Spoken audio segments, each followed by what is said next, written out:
Las gemelas herederas de la plantación que se casaron con sus esclavos. El pacto prohibido de 1852. Natchez, Mississippi, 1902. Un trabajador abre una lata inundada. En el interior, 2 certificados de matrimonio. Abril de 1852. Caroline y Abigail Belmont, 22 años. Los novios. Samuel y Thomas, liberados esa mañana, casados al anochecer. Un mes después, ambas hermanas muertas. Su tío las declaró locas y se llevó todo. 50 años de silencio, hasta que una carta de Canadá, de un hombre de 76 años, que caminó 1000 millas para sobrevivir. Y así fue como su secreto fue revelado. Si 2 mujeres fueron asesinadas por amar sobre la ley, ¿quiénes ganaron y por qué tardó medio siglo la verdad en salir a la luz? La inundación llegó en la primavera de 1902, cuando el Mississippi se desbordó y cubrió con más de 1 metro de agua lodosa el sótano de los juzgados del condado de Natchez. El agua tardó 2 semanas en retroceder y otra más antes de que alguien pensara en revisar los daños en las antiguas cajas de archivos almacenadas en las bóvedas inferiores. Ese papel fue para un hombre llamado Henry Cutler, el secretario del condado de 54 años que había pasado los últimos 26 años catalogando archivos que la mayoría de la gente olvidaba que existían en el momento en que salían por la puerta. A Henry no le importaba el trabajo. Amaba más el papel que a las personas, la nitidez de los apellidos alfabetizados y las fechas ordenadas. Los muertos pedían menos que los vivos, y sus historias se quedaban quietas una vez que las archivabas bien. Se metió en el sótano un martes por la mañana a finales de junio, con un farol y un par de botas de goma. Lo primero que la abofeteó fue el olor, ese hedor rancio a papel mojado y óxido. Lo supo antes de abrir la primera caja. Pasaría semanas tratando de rescatar lo que el río había tratado de borrar. La mayoría de las cajas estaban rotuladas por década y tipo: registros fiscales, transferencias de propiedad, certificados de nacimiento y defunción, registros matrimoniales, archivos testamentarios. Algunas de las más antiguas ni siquiera estaban etiquetadas. Solo manchas de agua y el crujido de papeles sellados hacía tanto tiempo que se habían convertido en parte de la caja misma. Henry se movió con su habitual diligencia, abriendo cada caja y extendiendo su contenido sobre una mesa improvisada que había creado con caballetes y tablones. Algunos papeles estaban demasiado gastados. La tinta se había desvanecido en espectros grises de palabras. Otros habían sobrevivido, cubiertos de lona encerada o por la suerte de estar almacenados en latas en vez de en madera. Fue una de esas latas lo que lo detuvo a media mañana, cuando la luz de la pequeña ventana del sótano había cambiado lo suficiente como para revelar el grabado en la tapa. Propiedad de Belmont. Privado. Henry sabía el nombre.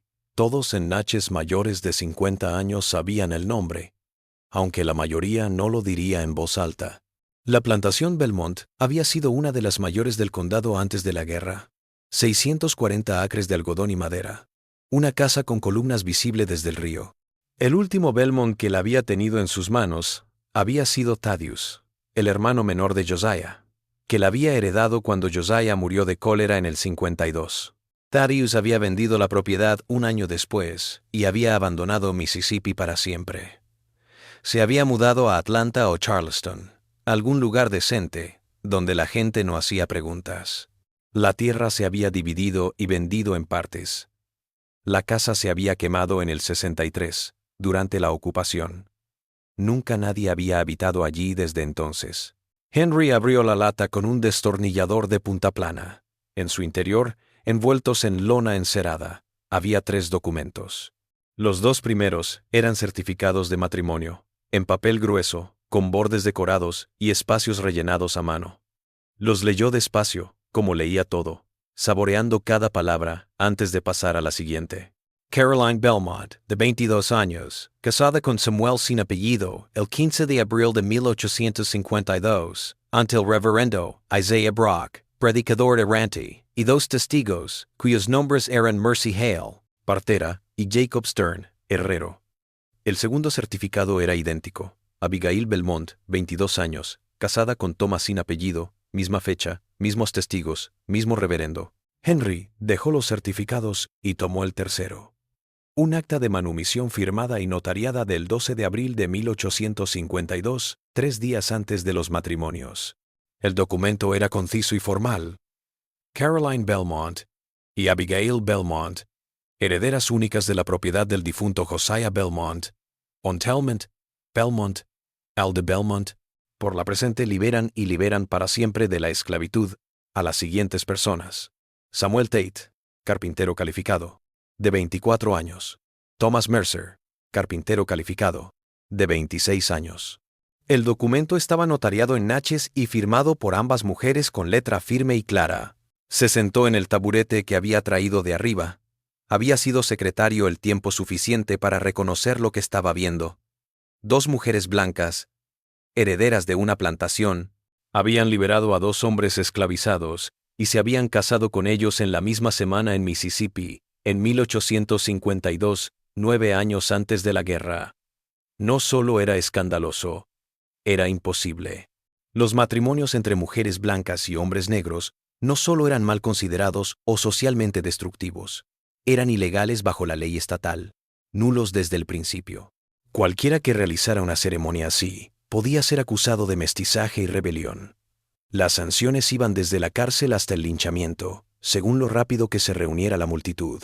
Y sin embargo, aquí estaban los certificados, firmados por un ministro, testigos de 3 personas, guardados en una lata privada como si alguien hubiera querido que sobrevivieran. Henry volvió a la lata y descubrió una cuarta cosa que había perdido la primera vez: una carta doblada y metida debajo de la lona. El papel estaba amarillento y la tinta se había desvanecido a marrón, pero las palabras aún eran legibles. Estaba fechada el 10 de mayo de 1852, menos de un mes después de los matrimonios. La escritura era apresurada e inclinada, como si la hubieran escrito a toda prisa. El tío Thaddeus descubrió el pacto. Cree que nos va a encerrar. Nos vamos esta noche. Si esto se halla, que no. Por amor y por ley. La nota estaba firmada con una sola inicial: C.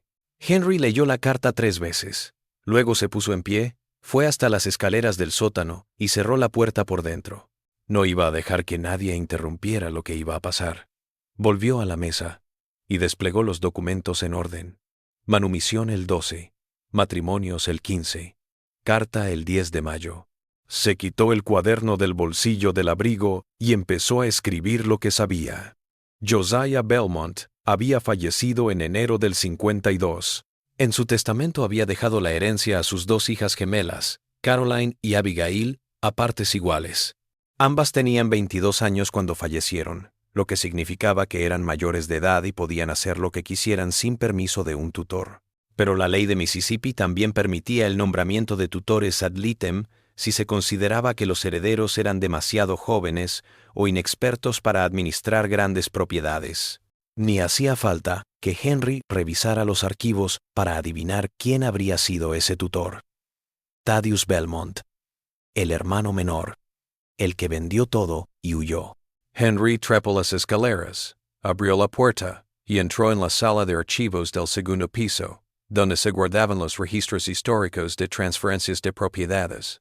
Encontró el libro de 1852 y lo llevó de nuevo al sótano. La entrada de la propiedad Belmont estaba en la página 47. Cesión de título de Josiah Belmont, difunto, a Caroline Belmont y Abigail Belmont, coherederas, 3 de febrero de 1852. Guarda temporal asignada a Thaddeus Belmont hasta que las herederas alcancen los 25 años o contraigan matrimonio. Pasó la página. Había una segunda entrada, del 20 de mayo de 1853, más de un año después. Orden judicial del Tribunal de Cancillería del Condado de Adams. Caroline Belmont y Abigail Belmont declaradas dementes por el juez Lemuel Ferris. La tutela cedida de por vida a Thaddeus Belmont. Autorizada la venta del inmueble. Henry cerró el libro y se sentó en la oscuridad del sótano, escuchando su propia respiración. Las gemelas habían liberado a 2 hombres y se habían casado con ellos en abril del 52. Un mes después intentaban escapar. Un año después fueron declaradas locas y su tío se quedó con todo. Releyó la misiva. Si esto se halla, que no. Por amor y por ley, actuamos. Caroline Belmont lo había visto venir. Lo había escrito y enterrado en una lata. Y 50 años después, una inundación lo había desenterrado. Henry Cutler no creía en la providencia, pero creía en la evidencia. Y la evidencia le decía que 2 mujeres habían sido eliminadas de la historia por intentar hacer lo correcto. Henry se pasó los 3 días siguientes en el sótano, inspeccionando cada caja que llevara el nombre de Belmont. Encontró documentos fiscales, inventarios de cosechas, recibos de ventas de ganado y aparejos, pero nada que mencionara a Caroline o Abigail después de mayo de 1853. Era como si hubieran desaparecido de los registros oficiales en el momento en que su tío asumió el poder. Al 4.º día regresó al libro mayor de la propiedad, el tomo encuadernado en cuero que catalogaba cada transacción significativa en el condado de Adams, y esta vez lo leyó una y otra vez, buscando algo que hubiera pasado por alto. Lo halló en la página 51. Una nota al margen, anotada a lápiz en vez de a tinta. Fácil de pasar por alto a menos que se supiera dónde buscar. 18 de marzo de 1852. Asista al reverendo Brock. $5. Servicio privado. 2 renglones más abajo. Otra anotación. 23 de marzo de 1852.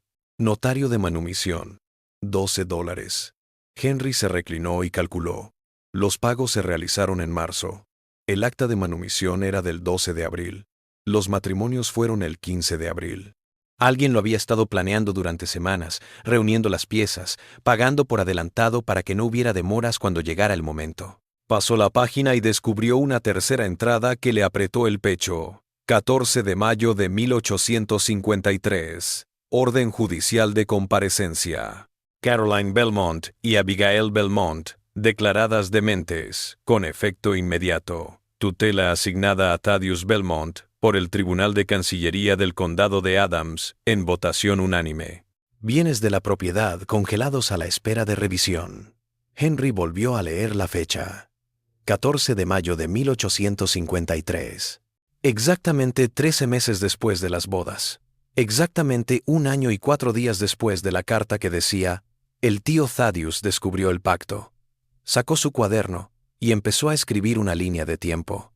Abril de 1852. Las gemelas liberaron a Samuel y a Thomas y se casaron con ellos. Mayo de 1852. Intentaron escapar. En algún momento entre mayo y la primavera siguiente, Thaddeus debió haberlas capturado o detenido, o convencido a un juez de que 2 mujeres que se casarían con esclavos liberados no eran competentes para manejar sus propios asuntos. La ley estaba de su lado. Mississippi no permitía el matrimonio interracial. Aunque la ceremonia hubiera tenido lugar, aunque un ministro hubiera firmado el certificado, el Estado nunca lo reconocería. Y si las mujeres afirmaban que los matrimonios eran legítimos, si se negaban a retractarse o a obedecer, la manera más sencilla de resolver el problema consistía en declararlas locas y encerrarlas en un lugar donde sus acciones no avergonzaran a la familia ni pusieran en riesgo el patrimonio. Henry se dirigió a la oficina de sucesiones y preguntó al empleado de guardia, un joven llamado Davis, que llevaba menos de 1 año trabajando allí, si podía consultar los registros de internamiento de 1853. Davis lo miró como si hubiera pedido la luna. Esos archivos están cerrados, dijo. Privacidad médica. Henry no se opuso. Regresó al sótano y rebuscó en los archivos de la Corte de Cancillería. Tardó 2 horas en dar con el caso clave. La demanda de tutela del 10 de mayo de 1853. El documento era delgado, apenas 6 páginas. Una solicitud de Thaddeus Belmont para la tutela de por vida de sus sobrinas, debido a incapacidad mental, una declaración jurada del juez Lemuel Ferris que atestigua haber examinado la evidencia y creído la afirmación, y una sola página de testimonio del Dr. Silas Garrett, County Physician. 12 May. 1853. Henry leyó la declaración 2 veces. El Dr. Garrett testificó que había examinado tanto a Caroline como a Abigail Belmont por pedido de su tío, y las había hallado en manía aguda y delirio. Dijo que habían proclamado un matrimonio ilícito con 2 antiguos esclavos, que consideró prueba de una mente perturbada y un peligro para sí mismas y para los demás. Aconsejó el internamiento inmediato en un sanatorio privado donde pudieran ser atendidos. La declaración estaba firmada y jurada ante notario. Se veía oficial, se veía sellado. Pero Henry había estado leyendo documentos legales durante 26 años y sabía cuando algo se había escrito para justificar una conclusión en lugar de llegar a ella a través de la observación. El lenguaje era demasiado controlado, demasiado clínico, sin las vacilaciones, sin los términos atenuantes que un médico real emplearía para diagnosticar algo tan serio como la manía. Y no había historia de enfermedad, familiar, evento precipitante aparte de los matrimonios mismos. Era como un documento hecho para complacer a un juez que no quería mirar demasiado de cerca. Henry cerró el archivo y se dirigió a la Sociedad Médica del Condado de Adams, un edificio de ladrillo de 2 pisos a 3 cuadras de los juzgados. Preguntó a la secretaria si el doctor Silas Garrett continuaba practicando en Natchez. Ella lo observó por encima de sus gafas de lectura y le dijo que el Dr. Garrett se había retirado en 1897 y se había mudado a Vicksburg para vivir con su hija. Henry le agradeció y preguntó si la sociedad mantenía un registro de quejas profesionales o medidas disciplinarias. Ella asintió, pero esos archivos eran privados. Él le agradeció de nuevo y se marchó. Regresó a los tribunales y volvió a revisar el libro de contabilidad de la propiedad. Esta vez fue más allá de la sesión de tutela y continuó leyendo. 4 de junio de 1853. Venta autorizada judicialmente. Plantation Belmont, 640 acres, vendida en su totalidad a Thaddeus Belmont por $38. Ganado, maquinaria y demás bienes subastados. Beneficio a favor de la cuenta de la propiedad. En la página siguiente, el 18 de junio de 1853, una sola línea que detuvo a Henry en seco. 4 personas, 2 mujeres blancas, 2 hombres negros, vendidos al capitán J.W. Thornhill, Nueva Orleans, para el transporte. Objeto: contrato de trabajo caribeño. No aparecían nombres, ni firmas, salvo la de Thaddeus Belmont, tutor y albacea. Henry leyó la línea 3 veces, y algo se agitó en su estómago. 4 personas, 2 mujeres blancas, 2 hombres negros, vendidos para ser transportados. El argot era intencionalmente vago, el tipo de cosas que uno decía cuando deseaba una transacción en los libros, pero no deseaba que nadie llamara más tarde. Los contratos laborales caribeños eran ubicuos tras la guerra. Contratos de servidumbre y acuerdos laborales para aquellos tan desesperados que firmarían cualquier cosa. Pero esto era en 1853, 9 años antes de la emancipación, y la lista mencionaba a mujeres blancas y hombres negros como si fueran lo mismo. Se sentó en el sótano con el libro abierto frente a él, y entendió lo que estaba viendo. Thaddeus Belmont no había encerrado a sus sobrinas en un orfanato. Las había vendido.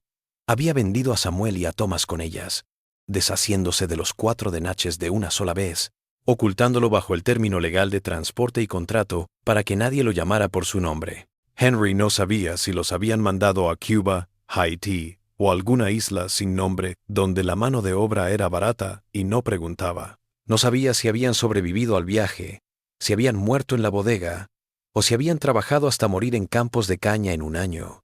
Pero sabía que no habían estado locos, que no se habían ido, y el tipo que se benefició de su desaparición se había salido con la suya. Henry cerró el libro en el cajón de su escritorio y regresó a casa por las calles nocturnas de Natchez.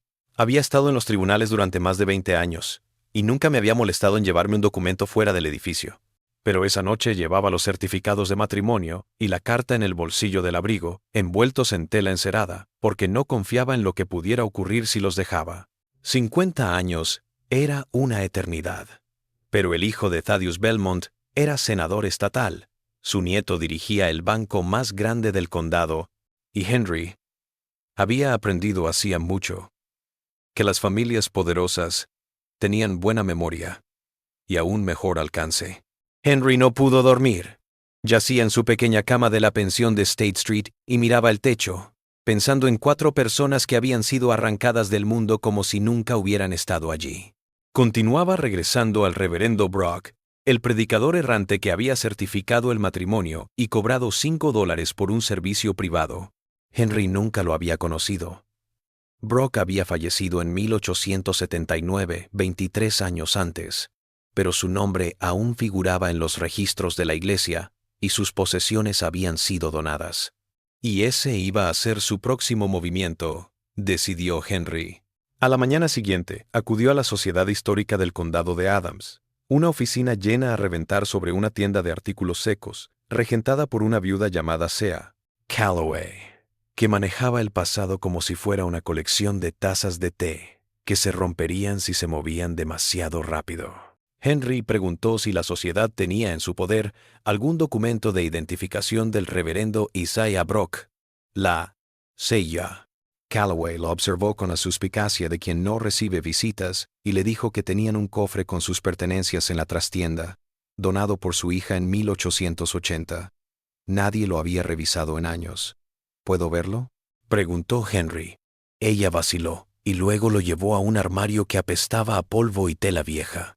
El cofre era pequeño, de pino con esquinas de latón, del tipo que un predicador ambulante ataría a la parte trasera de un caballo. En su interior había una Biblia, 2 himnarios, una carpeta de sermones y un diario de cuero con el cierre roto.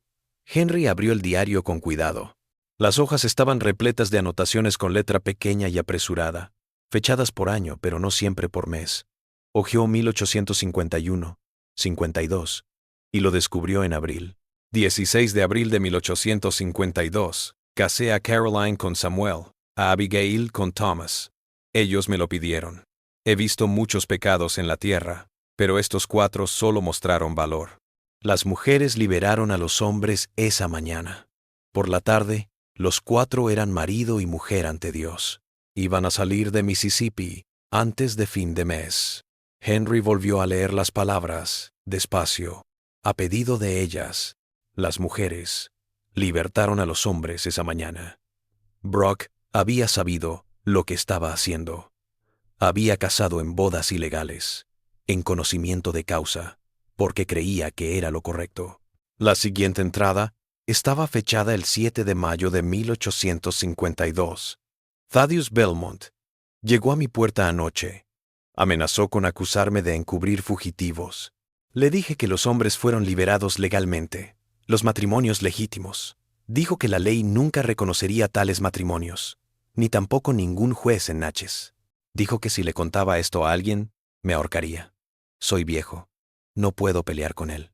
Dios mío, perdóname. Henry pasó la página.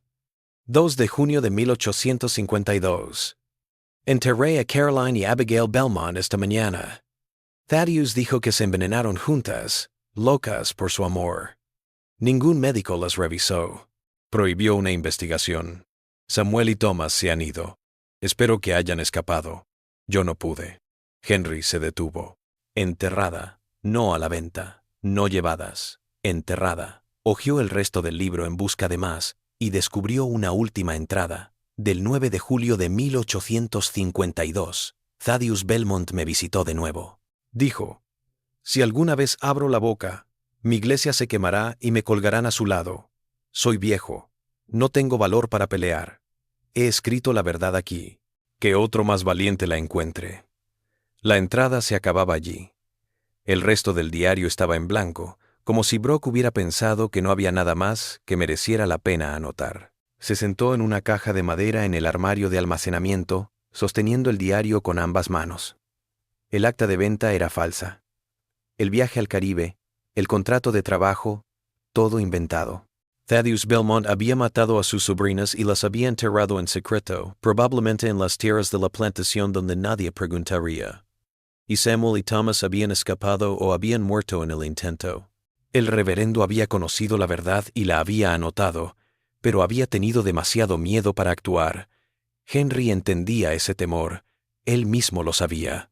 Estaba sentada en un armario polvoriento 50 años después, sabiendo que el nieto de un asesino era uno de los hombres más poderosos de Natchez. Transcribió las entradas pertinentes en su cuaderno, palabra por palabra. Cerró el diario y lo volvió a guardar en el cofre.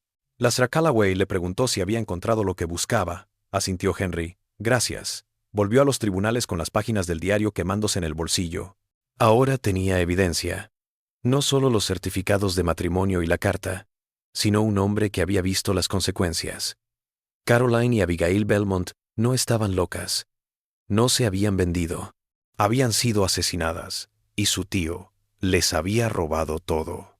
Henry fue directamente a la oficina del fiscal del condado, un hombre llamado William Sykes, que había estado en el cargo durante 12 años y se decía que era justo. Henry colocó sobre el escritorio de Sykes los papeles, los certificados de matrimonio, el acta de manumición, la carta de Caroline, el libro de cuentas de la propiedad con la anotación de 4 personas vendidas para transporte y, por último, las entradas copiadas del diario del reverendo Brock. Describió todo lo que había descubierto, cada detalle, y esperó la reacción de Sykes. Sykes leyó los documentos con calma, su rostro inexpresivo. Cuando terminó, se reclinó en su silla y observó a Henry durante un largo rato. «Esto fue hace 50 años», dijo. «Todos están muertos». Thaddeus Belmont había fallecido en 1894. El reverendo se había ido. El juez que había firmado la orden de tutela se había ido. Ya no queda nadie a quien juzgar. Henry asintió, pero la verdad importaba. Sykes sacudió la cabeza. La verdad importa en una sala del tribunal cuando puedes presentar cargos, dijo. Esto es historia. Es para un museo, no para un tribunal. ¿Y la sociedad histórica, el periódico?, preguntó Henry. Sykes le lanzó una mirada casi de lástima. El hijo de Thaddeus Belmont es senador estatal, dijo. Su nieto, Edward Belmont, encabeza el primer banco de Natchez. La mitad de los negocios en este condado le deben dinero. ¿Crees que el periódico va a publicar una historia en la que llamen asesino a su abuelo? ¿La sociedad histórica quiere ese tipo de problemas? Enrique no respondió. Recogió los papeles y salió. Se pasó la tarde en su escritorio, en el sótano de los juzgados, revisando certificados de matrimonio. Había creído toda su vida adulta que la ley era un conjunto de reglas aplicadas ciegamente, que la verdad adecuadamente documentada finalmente prevalecería. Pero ahora sabía que la ley solo era tan fuerte como los hombres que la hacían cumplir, y esos hombres tenían sus propias preocupaciones. William Sykes no era un mal fiscal, era pragmático. Y nadie en Natchez se atrevía a molestar a los Belmont por algo que había ocurrido antes de que la mayoría de ellos naciera. Pero Henry también sabía otra cosa. Los documentos eran auténticos, las pruebas eran sólidas, y una vez que algo se registraba en el registro público, allí permanecía. No podía obligar a nadie a que le importara Caroline y Abigail Belmont, pero podía garantizar que su legado perdurara. Abrió una nueva carpeta de archivos, la tituló Bienes, Verdad, 1852, y metió todos los papeles dentro. Los certificados de matrimonio, el acta de manumisión, la carta, las copias de las anotaciones del libro mayor de la propiedad, las copias del diario del reverendo Brock, todo. Cerró la carpeta y la llevó arriba a los archivos públicos, la sala donde cualquier persona podía venir a ver los registros del condado. La archivó en la B, entre Bellingham y Benton, y anotó en el libro de índices: Belmont, Caroline y Abigail, registros de matrimonio y manumisión, 1852, abiertos a la investigación. Aquella noche volvió a casa más ligero que días. No era justo, era poco, pero era algo. La verdad estaba allí ahora, archivada en tinta y papel, esperando a alguien que le importara lo suficiente como para buscar. 50 años demasiado tarde para salvar a alguien, pero no demasiado tarde para recordar. Henry creyó que ese era el fin. Había hecho lo que podía, salvado lo que había que salvar, guardado la verdad donde debía estar. Regresó a su rutina. Manipular escrituras, certificados de nacimiento, archivos testamentarios, la vida normal de un secretario de condado. 3 semanas. Entonces, un hombre entró a los juzgados preguntando por los archivos de los Belmont. Se llamaba Thomas Garrett y decía que estaba haciendo una historia de las antiguas plantaciones del condado de Adams antes de la guerra. Era cortés, bien vestido, el tipo de modales suaves que el dinero y la escuela te dan. Henry lo condujo a la sala de archivos y sacó la carpeta que había preparado. Garrett se sentó en la mesa de lectura y revisó los papeles con calma, tomando notas. Cuando terminó, agradeció a Henry y se marchó. Henry no pensó en ello hasta la mañana siguiente, cuando William Sykes se presentó en su escritorio, luciendo preocupado. Sykes dijo que Edward Belmont, el banquero, Había llamado a su oficina hace una hora, preguntando quién había dado permiso para presentar documentos que manchaban a su familia. Sykes dijo que había argumentado que los registros públicos eran, bueno, públicos, y que el condado no tenía derecho a censurar documentos históricos solo porque no le gustarán. A Belmont no le había gustado esa respuesta. Había prometido hablar con la junta de supervisores y hacer que el condado comprendiera la necesidad de discreción. Sykes le advirtió a Henry que tuviera cuidado. Hombres como Edward Belmont no amenazaban a la ligera. Henry captó el mensaje. Le estaban diciendo que retrocediera, que retirara el archivo, o al menos que se lo pusiera difícil de encontrar. Pero también entendió que sacar un documento del registro público, una vez que había sido archivado correctamente, era en sí mismo un crimen, una violación de las mismas reglas que sostenían la integridad del sistema. Le dijo a Sykes que apreciaba la preocupación, pero que los papeles se quedarían donde estaban. Sykes lo miró un momento, luego sacudió la cabeza y se alejó. 2 días después, el Natchez Courier dedicó un pequeño artículo en la contraportada. Apenas 4 párrafos, redactados en el lenguaje anodino que empleaban los diarios, cuando deseaban dar cuenta de algo sin parecer tomar partido. El encabezado decía: Archivos del condado llenos de denuncias sin confirmar sobre familia destacada. El artículo decía que los papeles recién archivados en el registro público hacían afirmaciones no verificadas sobre la propiedad de Belmont que deberían considerarse con escepticismo apropiado. No decía el nombre de Henry, pero no hacía falta. Todos en los tribunales sabían quién guardaba los archivos. Henry compró el periódico y leyó el artículo 3 veces. Afirmaciones no verificadas. Escepticismo justificado. Era el tipo de lenguaje para insinuar sin acusar directamente, para implicar que alguien había falsificado documentos o distorsionado la verdad. El artículo no decía nada acerca de los certificados de matrimonio, el diario del reverendo, el libro de cuentas de la propiedad. Solo significaba que todo estaba en duda y lo mejor era hacer caso omiso. Henry plegó el periódico y lo deslizó en el cajón de su escritorio. Había esperado resistencia, pero no tan rápido, no tan abiertamente. Aquella tarde una mujer acudió a los tribunales exigiendo ver el archivo Belmont. Se llamaba Agnes Porter y era profesora de historia en la escuela negra del norte de la ciudad. Tenía 30 años, iba bien vestido y hablaba como si le hubieran enseñado que cada palabra sería analizada. Henry le trajo el archivo y la observó mientras lo leía. Cuando terminó, lo miró y le preguntó si podía sacar copias. Henry dijo que la política de archivos autorizaba copias manuscritas, pero no fotografías. Ella pasó las 2 horas siguientes copiando en el papel que había traído consigo los certificados de matrimonio y la carta de Caroline. Antes de irse, agradeció a Henry y le dijo que era bueno que alguien se hubiera tomado la molestia de guardar esto. Él dijo que solo hacía su trabajo. Ella dijo que era más de lo que la mayoría de la gente hacía. Una semana más tarde, Agnes Porter escribió un artículo para la Colored Citizens Gazette, un pequeño periódico semanal para la comunidad negra de Natchez. El artículo se llamaba Dos mujeres que eligieron la justicia y narraba la historia de Caroline y Abigail Belmont en prosa sencilla y directa. No escribía editoriales, no especulaba.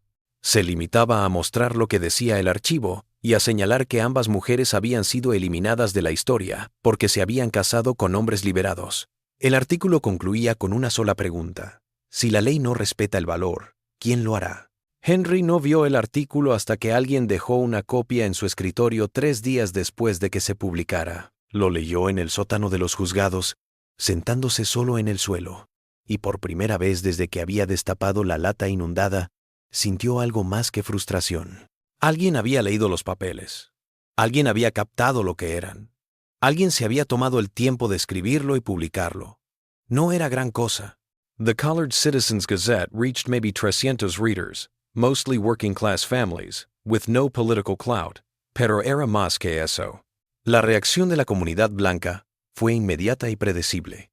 El Natchez Courier escribió un editorial denunciando al periódico por propagar chismes maliciosos y diciendo que el condado debería reconsiderar si a ciertos periódicos se les debería permitir usar los juzgados para investigar.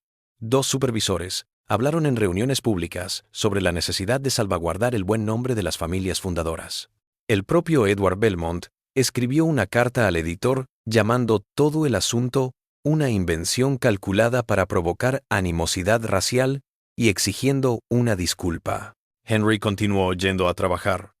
Archivó papeles, actualizó libros de contabilidad, respondió preguntas de ciudadanos que necesitaban copias de escrituras o partidas de nacimiento. Nadie se atrevió a enfrentarlo. Nadie le dijo que borrara el archivo Belmont, pero notó la forma en que la gente lo trataba, cómo se interrumpía la conversación cuando entraba a una habitación. La manera en que los compañeros que antes lo saludaban, ahora sentían y pasaban. Había violado una regla no escrita. Había molestado a gente poderosa. Y en un lugar como Natchez, eso era suficiente para etiquetarte como un problema. Cada noche regresaba a su habitación alquilada y cenaba solo. Nunca se había casado, nunca había tenido hijos, nunca había creado el tipo de vida que te hace considerar el futuro de alguien que no seas tú. Durante años, se había repetido que aquello era libertad, que no tenía ataduras y podía dedicarme a trabajar sin interrupciones. Pero ahora, se preguntaba si solo había sido soledad disfrazada de independencia. Pensó en Caroline y Abigail, de 22 años, que habían mirado el mundo que heredaron, y habían dicho que estaba mal, que liberaron a 2 hombres, se casaron con ellos, y trataron de escapar, sabiendo que les costaría todo. Tenía 54 años, y lo más atrevido que había hecho nunca era colocar una carpeta en la casilla alfabética correcta. Pero la carpeta seguía ahí. Los documentos seguían ahí, a la vista de todos. Y cada día que pasaba sin que nadie le exigiera que los retirara, era una pequeña y silenciosa victoria. Henry no sabía cuánto tiempo más podría resistir. No sabía si a alguien, además de Agnes Porter y los lectores de la Colored Citizens Gazette, le importaría. Pero sabía que la verdad estaba en el acta ahora, más de lo que Caroline y Abigail habían tenido en su propio tiempo. No era justo, pero era recuerdo. Y a veces la memoria era la única justicia que los muertos obtenían. La carta llegó un jueves por la mañana a fines de septiembre de 1903, más de un año después de que Henry archivara los papeles de Belmont. Llegó en un sobrellano con matasellos canadiense, dirigido a los juzgados del condado de Adams, al secretario del condado. Henry la abrió en su escritorio y descubrió 2 cosas en su interior. El primero era una sola hoja arrancada de lo que parecía ser un libro de contabilidad, marrón por el tiempo y con los bordes rasgados.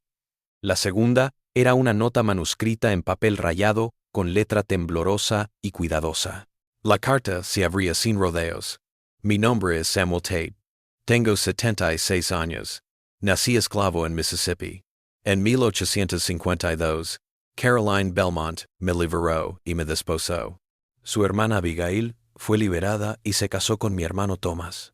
Estuvimos juntos 3 semanas antes de que llegara su tío. Henry dejó de leer y volvió a mirar la fecha del sobre. Matasellos del 8 de septiembre de 1903. Regresó a la misiva y siguió leyendo. Thomas y yo fuimos encañonados la noche del 10 de mayo. Nos dijeron que las mujeres habían sido encerradas en un manicomio en Jackson por su propio bien. Nos metieron en una carreta con 2 hombres armados y nos llevaron al río. Nos metieron en una barcaza y nos llevaron a Nueva Orleans. Nos retuvieron bajo cubierta, encadenados. En Baton Rouge, la barcaza se detuvo a cargar. Thomas se liberó. Nos sumergimos en el agua y nadamos hasta la orilla de enfrente. Marchamos al norte durante 6 semanas, durmiendo en zanjas, robando comida de los ahumaderos. Cruzamos a Illinois en julio de 1852. Henry releyó el siguiente párrafo 2 veces. Descubrimos la verdad 2 años después, por un hombre liberado que había trabajado en la finca Belmont. Dijo que Caroline y Abigail habían muerto un mes después de que nos fuéramos y estaban enterradas en los campos de la plantación sin lápida. Thaddeus Belmont les dijo a todos que habían sido envenenados. Tanto Thomas como yo sabíamos que no lo era. Conocíamos su naturaleza. Thomas falleció en 1875. He vivido lo suficiente como para leer nuestro certificado de matrimonio en el registro de su condado. Nunca pensé que lo haría. Les adjunto la última página del libro de contabilidad de Belmont que Thaddeus no quemó. Es la evidencia de lo que robó. Henry dejó la misiva y tomó la hoja del libro. La tinta estaba desvanecida, pero aún era legible. La parte superior de la página estaba fechada el 20 de abril de 1852 y enumeraba una serie de transacciones escritas con una letra fina e inclinada que coincidía con la firma del acta de manumisión. Efectivo de la herencia, pagado según las instrucciones de Caroline Belmont, única heredera a Samuel Tate. $8 depositados en el primer banco de Natchez. Cuenta abierta el 18 de abril de 1852. A Thomas Mercer, $8 en el primer banco de Natchez. Cuenta abierta el 18 de abril de 1852. Abajo, con la misma letra, una sola frase. El tío Thaddeus no lo sabe. Cuando estemos seguros en el norte, vamos a reclamar ese dinero y vamos a empezar de nuevo. Se dejó caer en su silla, 51 años derrumbándose sobre él. Caroline y Abigail no solo habían liberado a los hombres y se habían casado con ellos, les habían proporcionado fondos para establecerse y habían disfrazado la transferencia en sus propios registros de propiedad. Lo habían planeado todo, hasta las cuentas bancarias y el día. Y Thaddeus Belmont lo había descubierto. Henry sacó los registros de traspasos de propiedad y pasó hasta junio de 1853. Estaba ahí, tal como sabía que estaría. 9 de junio de 1853. Retiro de fondos de la propiedad por orden de Thaddeus Belmont, tutor interino. 2 cuentas de $8. Total, $16. Trasladado a la cuenta familiar Belmont para su custodia. Henry se puso en pie y se dirigió a la ventana. Samuel y Thomas nunca habían pedido el dinero. Habían tenido que huir antes de que pudieran hacerlo. Caroline y Abigail habían muerto antes de poder gastarlo, y Thaddeus Belmont había esperado lo suficiente para que pareciera legal, y luego se lo había llevado todo. La hoja del libro mayor era evidencia, no suposición, no especulación, sino robo en tinta negra. Henry acudió al Natchez Courier esa tarde con la carta de Samuel y la página del libro. No pidió permiso. Entró en la oficina del editor, un hombre llamado Charles Preston, que había estado en el periódico durante 30 años, y le dejó los papeles en el escritorio. Preston los leyó en silencio. Cuando terminó, miró a Henry. Esto es real. Henry dijo que era tan auténtico como cualquier otra cosa en sus archivos. Preston preguntó si podía imprimirlo. Henry dijo que por eso lo había traído. La historia fue portada 2 días después. El encabezado decía: herederas gemelas de plantación, asesinadas por casarse con hombres liberados. Tío se llevó la plata. El periódico publicó la carta de Samuel completa y la página del libro mayor con el registro del retiro bancario. Mostraba la línea de tiempo. Matrimonios en abril. Donación de $16. Asesinato en junio. Robo 1 año después disfrazado de tutela. Designaba a Thaddeus Belmont como el culpable y decía que su hijo ahora era senador estatal y su nieto dirigía el primer banco de Natchez.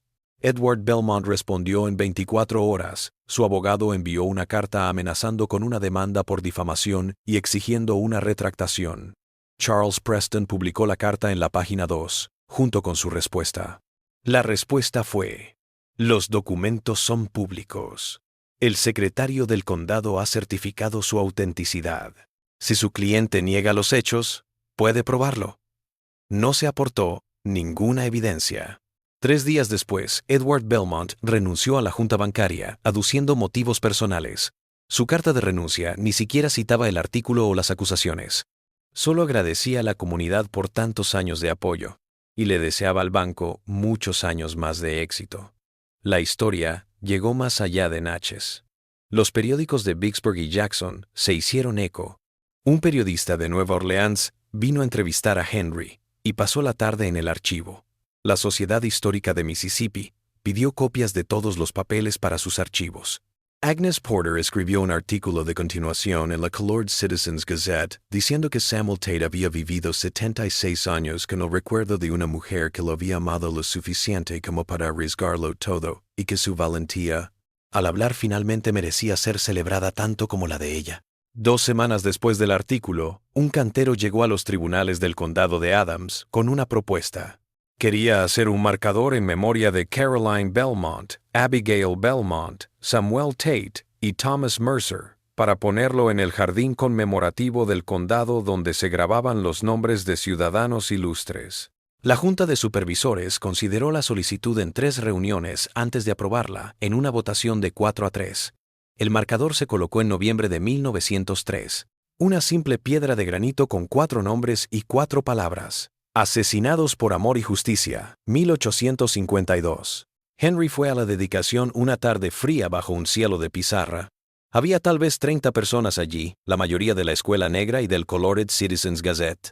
Agnes Porter hizo un pequeño discurso sobre recordar a los olvidados. Charles Preston habló de la obligación de los periódicos de publicar la verdad, por molesta que resultara a la gente poderosa. Ninguno de los Belmont acudió. Nadie se lo esperaba. Henry se detuvo en la parte trasera de la multitud y contempló la roca.